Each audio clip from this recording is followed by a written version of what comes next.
अगर कल को हिंदुओं का शंकराचार्य भी अपील करेगा, मैं उसको भी गलत बोलूंगा कि आपका बिजनेस नहीं है ये काम। वो ठीक है, आपकी बात में भी कोई आपत्ति नहीं है, आप इसकी राय रख सकते हैं। मैं ये कह रहा हूं, इसमें मुद्दा क्या है?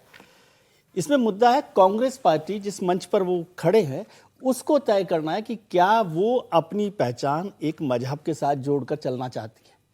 वो ये मानती है कि हारिद नौमानी, जो भी नाम है उनका, हारिद नदवी साहब, वो इतने बड़े नेता है कि वो सारे मुसलमानों को वोट कांग्रेस को दिला देंगे। ऐसे लोग तो बहुत सारे मिल जाएंगे, 1000 लोग मिलेंगे हर मजहब में, हर जाति में, जो कहते हैं मेरे पास वोट बैंक है सारा का सारा।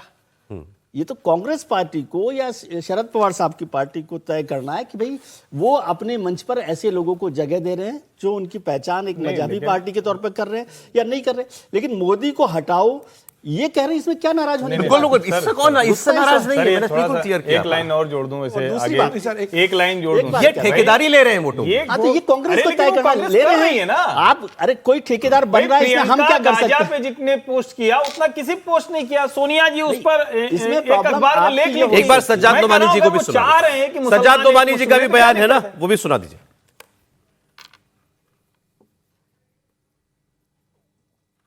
लोकसभा के इलेक्शन के बाद विधानसभा के इलेक्शनों में इनको अपनी हार बुरी तरह नजर आ रही है। हमारे मुल्क के वजीर आजम जैसी शख्सियत भी बहकी बहकी बातें करने लगी। इस तरह की नीची बातें जिनको कहते हुए भी मेरी जबान लड़खड़ा रही है, बड़ी बड़ी धमकियां दी गई। लेकिन 2024 के इलेक्शन में भारत के अवाम काफ़ी होश में आ गए और अयोध्या से लेकर बद्रीनाथ तक धार्मिक स्थलों में भी बीजेपी का उम्मीदवार बुरी तरह हार गया। और इलेक्शन में एक हिंदू मुस्लिम माहौल फिर से बन जाए। महाराष्ट्र और झारखंड के इलेक्शन में किसान भी हिंदू बनकर वोट डाले, दलित भी हिंदू बनकर वोट डाले, ओबीसी भी हिंदू बनकर वोट डाले, ये सब लोग हिंदू बन जाए और हिंदू मुस्लिम माहौल गर्म होकर वो इलेक्शन जीतना चाहते। अल्लाह और रसूल से अपने ताल्लुक को बढ़ाएं और भरपूर ताकत लगाकर इलेक्शन में मुसलमानों और इंसाफ पसंद तमाम मर्द और औरत वोटरों का वोट इस रुख पर डलवाएं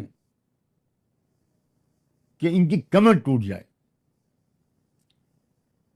नौजवानों, शायद तुमको मालूम हो कि मैं भी उन लोगों में से हूं जो अपनी भरपूर ताकत लगाकर अपनी कमज़ोर सेहत के बावजूद इस बात की मेहनत कर रहा हूं कि नफरत के सौदागर न महाराष्ट्र में कामयाब हो, न झारखंड में कामयाब हो, बल्कि बुरी तरह जलील हो।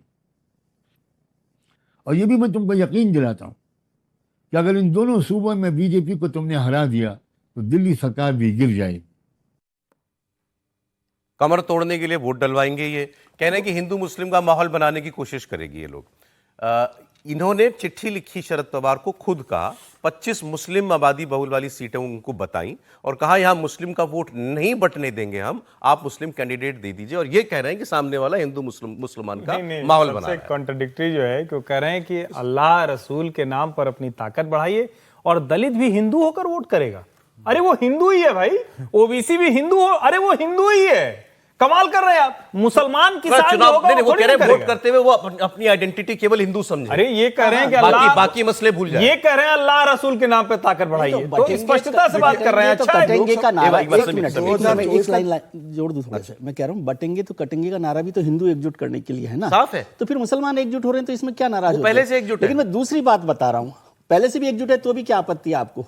मैं दूसरी बात बता रहा हूं कि जो एक डिबेट चल रही है उस पर थोड़ी सी मैं जानकारी आपको नहीं देना चाहता हूं कि बटेंगे तो कटेंगे को जो योगी जी ने नारा दिया, उसको लेकर एक हिंदू सांप्रदायिकता की जो बात की गई, तो मैं उसकी हिस्ट्री आपको बता रहा हूं कि पूरा जो वेस्टर्न थॉट प्रोसेस है, ग्रीक का, वेस्टर्न यूरोप का पूरा और बाइबल का, वो पूरा थॉट प्रोसेस ये है कि बटेंगे तो कटेंगे। ये बाइबल के आप चाहेंगे तो मेरे पास कम से कम 15 कोट्स हैं जो ये कहते हैं कि divided we fall together we stand. अरे सर, अभी अमेरिका के इलेक्शन में जीसस के नाम पर वोट मांगा जा रहा है। तो इसलिए मैं केवल उस बात को कह रहा हूं कि वो एक पूरा प्रोसेस वेस्टर्न थॉट, क्योंकि बटेंगे तो कटेंगे को एक सांप्रदायिक नारा बताया गया, उसके बाद आपने बयान सुना, इसमें कुछ सांप्रदायिक है?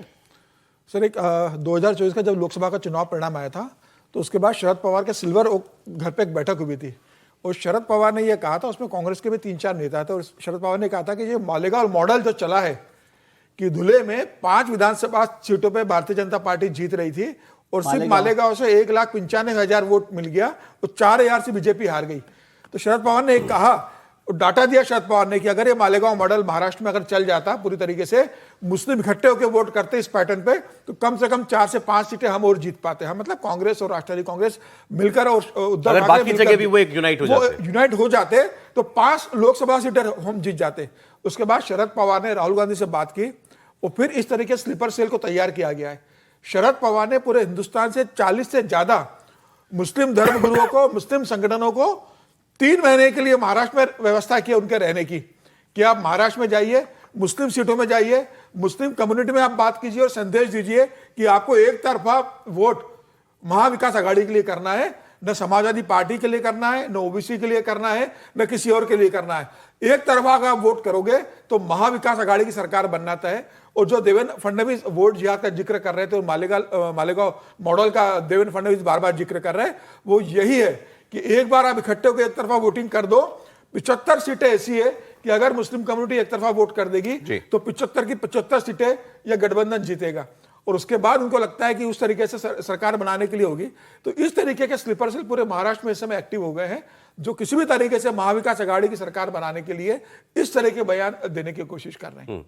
अब बताइए, अगर एक पॉलिटिकल पार्टी रिलीजियस फिगर्स को चुनाव में प्रचार के लिए भेज रही है तो क्या ये भी ठीक है? मैं यही तो कह रहा हूं कि ये जो पार्टी है, वही मैंने कहा हारून नदवी के लिए भी, कि ये कांग्रेस के लिए सोचने की जरूरत है कि क्या वो अपने प्लेटफॉर्म को रिलीजियस लीडर्स के इस्तेमाल के लिए यूज करे या उनके भावनाओं के इस्तेमाल करने के लिए उसको यूज करे। ये ज्यादा बड़ा प्रश्न है। हारून नदवी क्या बोल रहे हैं ये प्रश्न नहीं है। और मैं ये भी नहीं मानता कि हारून नदवी जो बोल रहे हैं वो सारा का सारा मुसलमान मान रहा है, लेकिन कांग्रेस को सोचना है क्या वो अपनी पहचान और क्या इसका फायदा होगा उसको।